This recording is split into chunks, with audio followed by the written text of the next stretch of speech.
Dentinho. A cabeça do meio, na caneta do índio. Forte o Denner pra cima da cara do Santos. Ele no lance.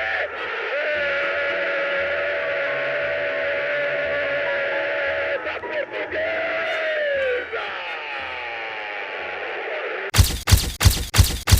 3 anos depois, ele estava morto. Em 1991, um garoto de 20 anos foi eleito o melhor jogador da Copa São Paulo de Futebol Júnior, o torneio que revela os futuros craques da seleção brasileira. 3 anos depois, ele estava morto. Aos 23 anos, no banco de um carro, a 60 km por hora, e a família dele levou anos brigando na justiça, não pela causa da morte, pelo dinheiro que o clube dele nunca tinha pago em vida. Essa é a história de Denner, e é uma história sobre o que acontece quando o talento chega antes da proteção. Denner Augusto de Souza nasceu em São Paulo em 1971. Perdeu o pai aos 8 anos de idade e precisou começar a trabalhar cedo, assim como os irmãos, para ajudar a mãe em casa. Entrou nas categorias de base da Portuguesa aos 11 anos, mas precisou sair aos 15 porque a família precisava do dinheiro que ele conseguia trabalhando fora do futebol. Enquanto isso, jogava futebol de salão pelo colégio e ganhava torneios escolares. O talento não desapareceu, só ficou esperando uma segunda chance. Aos 17 anos, ele voltou para a base da Portuguesa e dessa vez não teve como o clube ignorar. Em 3 anos treinando entre os profissionais e o time júnior, ele liderou a Portuguesa ao título da Copa São Paulo de 1991, marcando um gol na goleada de 4-0 sobre o Grêmio na final e sendo eleito o melhor jogador do torneio. Foi emprestado ao próprio Grêmio em 93, onde conquistaria o único título como profissional da carreira dele, o Campeonato Gaúcho, com 4 gols marcados.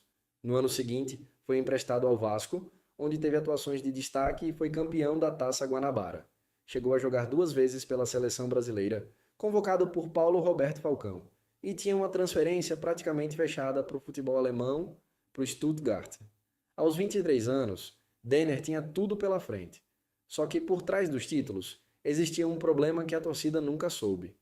Anos depois, o próprio filho de Denner revelaria, em entrevista, que o Vasco, um dos clubes que o jogador defendeu, atrasava pagamentos com frequência.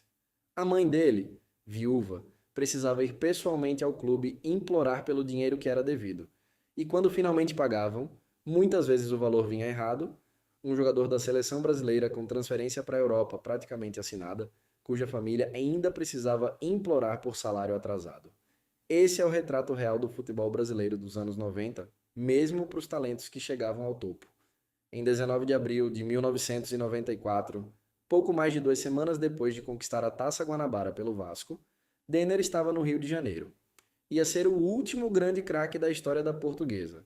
Ele estava no banco do carona, dormindo, quando o motorista perdeu o controle do veículo na Lagoa Rodrigo de Freitas e bateu numa árvore. Denner morreu enforcado pelo próprio cinto de segurança. Tinha 23 anos, deixou a esposa e 3 filhos. Com a morte do pai, a família precisou entrar na justiça para receber as indenizações que tinham direito. O mesmo sistema que lucrou com o talento dele em vida, colocou obstáculos até depois da morte. Os 3 filhos de Denner tentaram seguir carreira no futebol. Encontraram barreiras no caminho e hoje jogam a paixão pela bola só em partidas de várzea. O ciclo, de um jeito silencioso, se repetiu, mas dessa vez sem o talento excepcional do pai para abrir exceções. A história de Denner não é sobre um acidente de carro, é sobre um jogador que, mesmo estando entre os melhores do país, ainda dependia da boa vontade de um clube para receber o que era seu por direito. 30 anos depois, o futebol brasileiro ainda produz histórias parecidas. Atletas de base sem contrato claro, sem representação jurídica, sem proteção nenhuma, além do próprio talento. Se achou essa história pesada, a próxima é sobre um clube inteiro que faliu da noite para o dia e o que aconteceu com os jogadores que nunca mais receberam um centavo.